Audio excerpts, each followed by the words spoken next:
What is up, guys? McIntyre here, bringing you another meta breakdown slash guide video for the map Shire. Previously, I made a video on Infernal Shrines. I got a lot of positive feedback, so I decided to kind of take it to the next level with Shire. I know this is a problem map for a lot of players, and there's kind of a lot of things going on here. So there's going to be three things that I'm going to be talking about today in this video. The first thing is going to be the strategy of the map, what you're looking to do on the map, how you're supposed to be trying to play the map. You know, when do you get a camp? When should you get a shrine? What's the point of the DK? Sort of things like that. The next thing I'll be talking about is the meta. What are pros picking on this map? What are we prioritizing? What's strong picks? What should you not be taking? And then the third thing that I'll be talking about are my favorite picks for this map. So just starting off, we're gonna, like I said, begin talking with about the strategy of Shire. So Shire is a 3-lane map, with a top lane, a middle lane, and a bottom lane. If I were to compare a map to League of Legends, this map would be the closest to it for me personally. And the reason for that is that the top lane is so much further than the middle and bottom lane. So in this map, because the middle and bottom lane are so close, most of the time people run a 1-4 strategy where 4 people go mid, they clear the wave, they go bottom, they clear the wave, and one person sits top against another player and they soak and fight each other top. So this reminds me of kind of, like I said, League of Legends, in the sense that you have a solo lane, you have a middle lane, sort of, as the game progresses, which is normally just a hero that can wave clear. And then you have a bottom lane, which is typically your support and your carries. And the fight goes on between here, both the middle lane and the bottom lane, somewhere in this space on the map. So because of this kind of nature of the fight, the reason we're fighting within this space is to control this shrine. And the reason that it's kind of top lane heavy, sort of like League of Legends, is because we're trying to control this shrine. If you do get control of both shrines, obviously you can capture the Dragon Knight if you're not contested. So how do you capture the Dragon Knight and get both shrines effectively? A lot of the times when you look at Hero League, it's kind of like you're playing musical chairs, and team A the team on the left will grab the top shrine, and they'll have the bottom shrine, and then they'll rotate to middle to get the DK. But then the team on the right, they take control of top, and they've now the left team has all 5 middle. It's you're never gonna get the DK if you're just trying to force it. So in order to get the Dragon Knight, a lot of the times you need one person to contest and hold top, and one person to contest and hold mid while you capture the Dragon Knight mid. And so how do you do this? How do you create the space to be able to capture the Dragon Knight, or get something out of having the other team come to all 5 to defend you from capturing the Dragon Knight? And you do that by, there's a couple of different ways actually. The first is just finding picks. So this map is super focused on finding picks and getting kills. If you get a kill, you mess up rotations. You create space on the map. So let's say the top laner, it's a 1v1, and you have a Thrall versus a Sonya, and a Falstad flies up and kills the Sonya.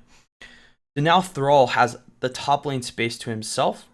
Falstad can rotate down back into a 4v4, and now the other team has to rotate a player up to the top lane to try to get the soak.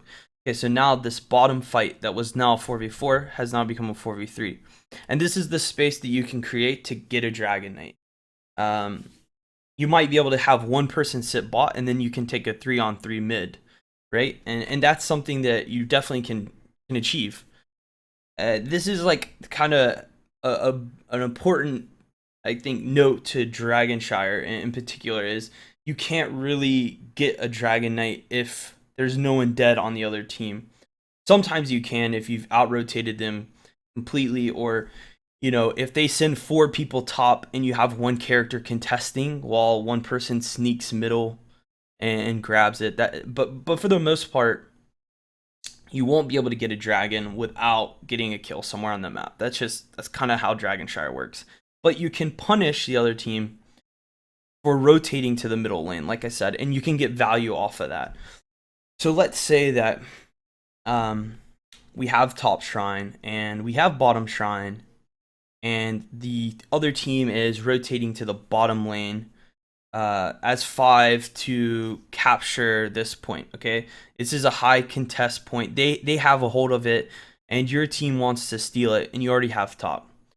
You can create kind of value on the map by getting the camps, and this is why camps on Dragon Shire are so important.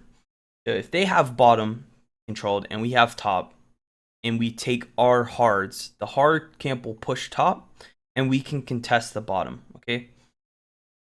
So now that we're contesting bottom, let's say a fight breaks out, it's a 5-on-5. This top camp is now pushing the top lane, right? And it's knocking towers, it's sieging.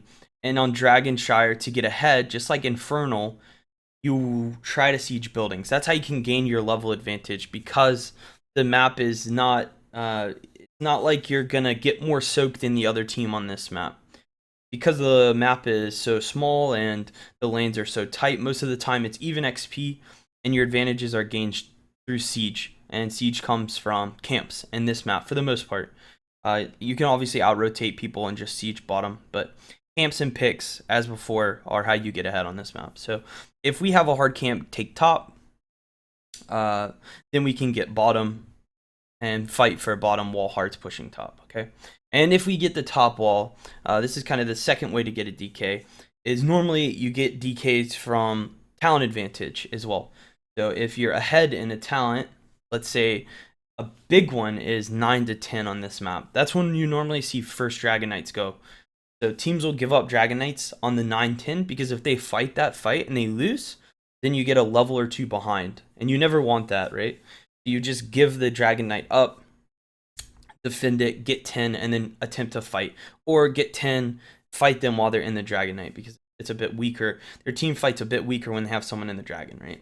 So yeah, so again, the three ways to get a Dragon Knight, just to kind of go over all of it, because I'm like almost in chaos because there's so much to talk about. And on Dragon Shire in particular, is if you can find a pick, you can create a 4v5 somewhere or a 4v3.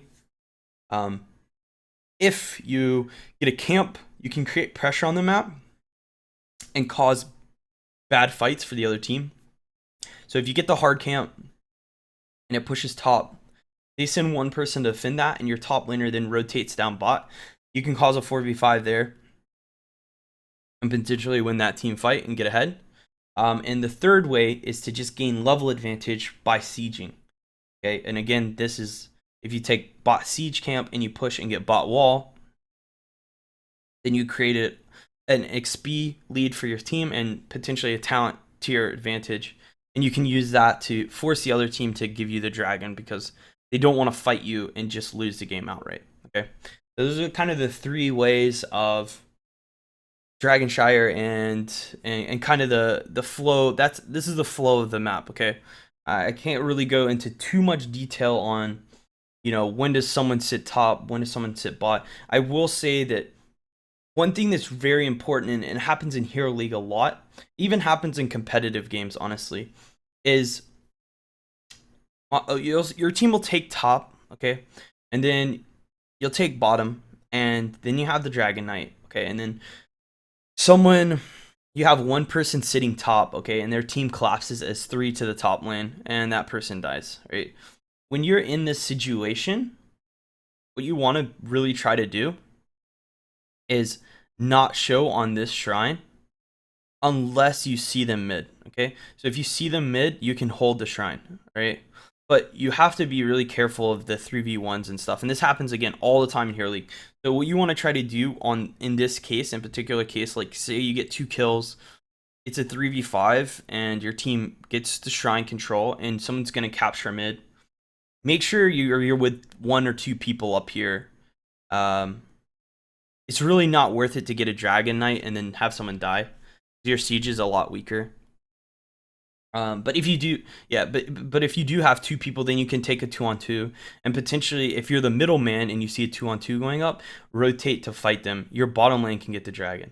Okay, that's just like one super quick tip before I go into the next discussion, which is the meta of the map. So the meta of the map, because of the priority on level advantage, siege, and getting picks, obviously, like the meta of the map is going to be, high wave clear, lots of CC, and good skirmish. Okay, so when you see like competitive teams draft for this map, we normally always prioritize either a stun tank plus some form of wave clear through our range, or you'll see a wave clear tank with a high damage range carry that can poke. Okay, and a lot of the time too, you might see active supports such as Uther and Rhaegar on this map,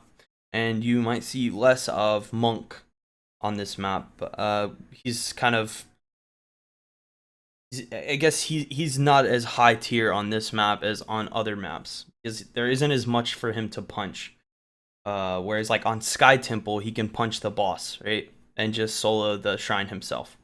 On this map, there's not a lot of that. So Rhaegar, Uther, things like that are high priority. Even Brightwing with her global, being able to, again, if there's a fight that breaks out on top shrine and it's a 2-on-2, being able to blink up and have a 2v3 is really strong, right? So globals are also really strong on this map.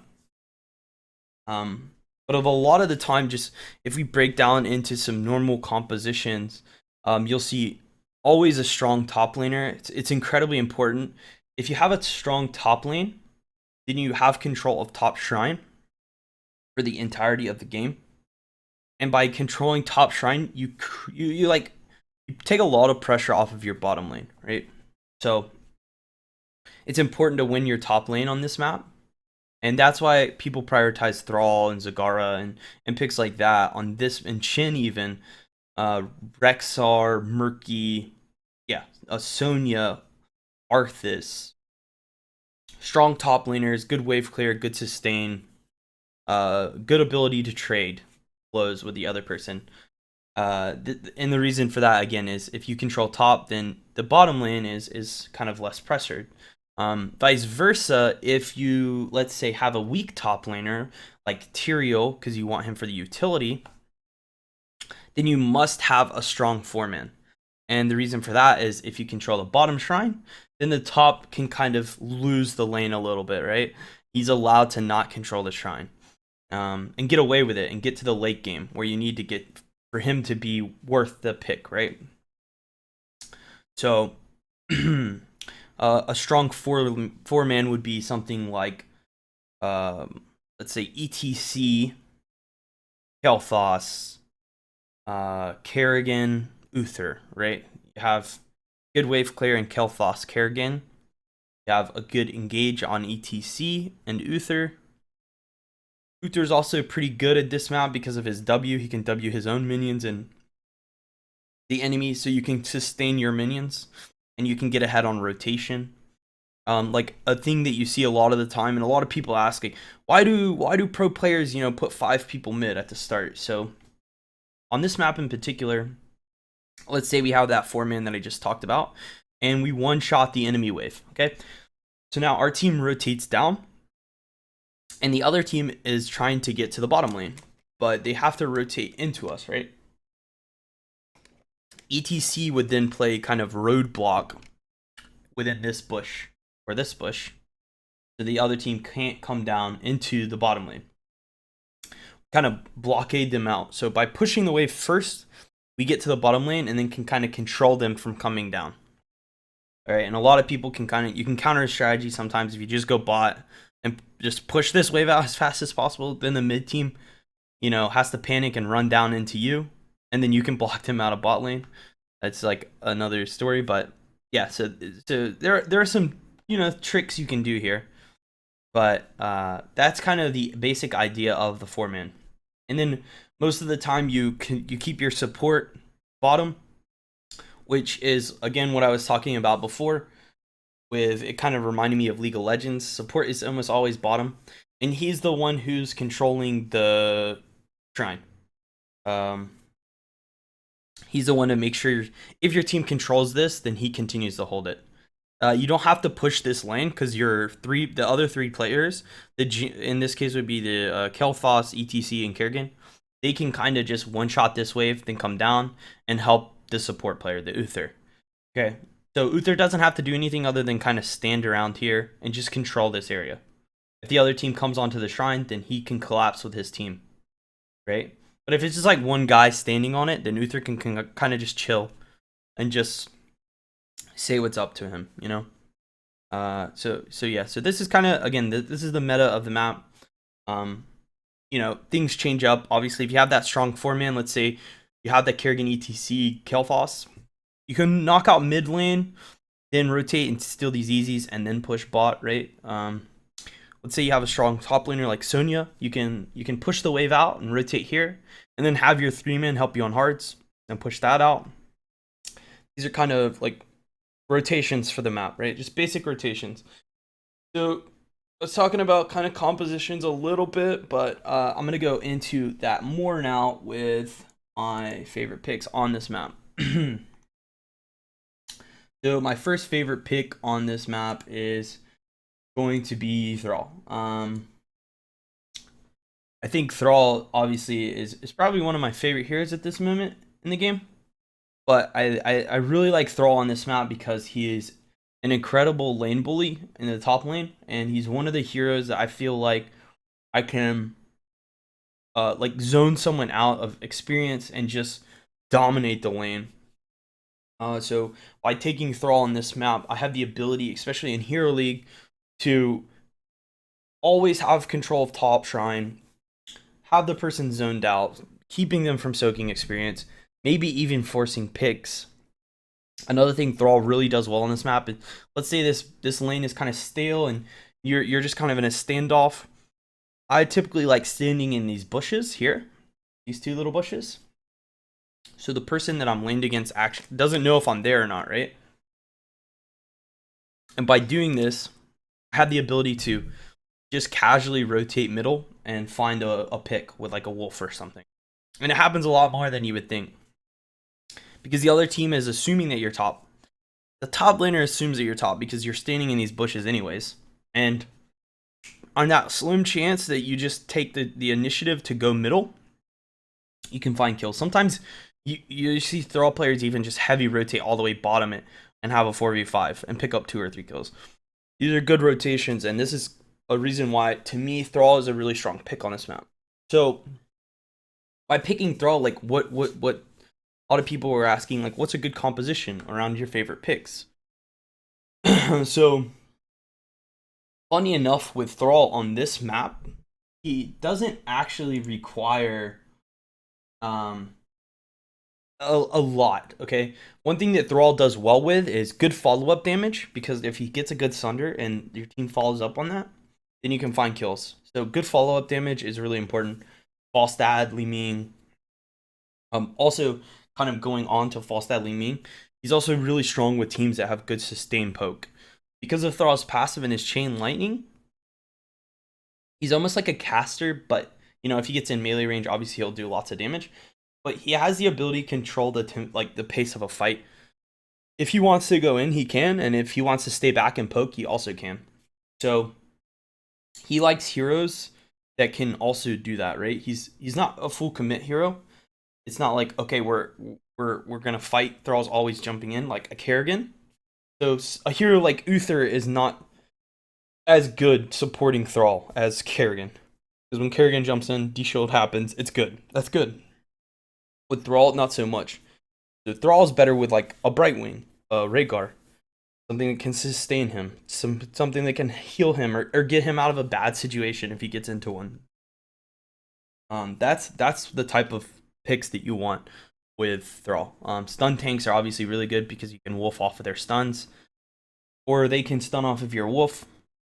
So those are all really good picks for Thrall. But again, the most important part of Thrall on this map is that he can dominate the top lane. He can win the shrine all the time. for the entirety of the game, unless the other team has Zagara, which is a tough lane for him now. But he does fine in it. She just pushes a lot harder nowadays.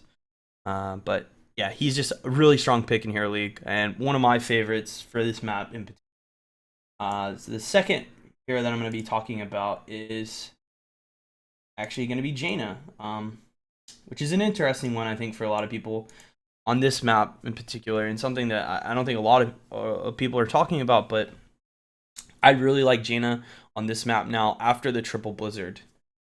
So what the Triple Blizzard does is it allows Jaina to, in the 4-man, just one-shot a wave with one cooldown. So if the middle lane meets, you can drop a Blizzard on it and immediately walk to the bottom lane because the lane is going to be pushed, right? It's like a set and forget sort of thing. And I really like that on this map because it gets you ahead in rotations. And the other thing that I think Jaina does really well, outside of her slow, obviously, is really good for team fights and just poking and kind of skirmishes, is her ring value on this map to me is really good. Most of the fights on this map take place in shrine areas or in this middle area. Okay, even sometimes up in these tight corridors, right? On walls, people are running away. Maybe on a hard camp, something like that, right? There's lots of really tight areas outside of maybe the middle lane. But because of that, I think on this map she can get lots of ring value. She can also get lots of water elemental value. Because of the map's so long and wide, I guess this is relevant to her slow as well. If you can, like, let's say take bot fort, and they have to run to the keep from this shrine area, that's a ton of space they have to run while getting slowed by Jaina. So even water elemental is really strong on this map, depending on if you need to follow up with a ring or if you need to sustain damage from the water elemental. I think Jaina is just a really flexible pick on this map. And she's really good at, like I said, wave clear and skirmishes. And also the slow, if you get a building, there's so much space for the other team to have to run that alone can find kills that can get you the pick, right, to get you the Dragon Knight that we talked about earlier. So for me, my favorite range on this map would definitely be Jaina. And a composition for Jaina, like what Jaina is looking for, is 100% a strong frontline. You need a tanky frontline, not like a Tyrael. Like, you can't have a solo tank Tyrael or a solo tank Leoric, something they can just walk past.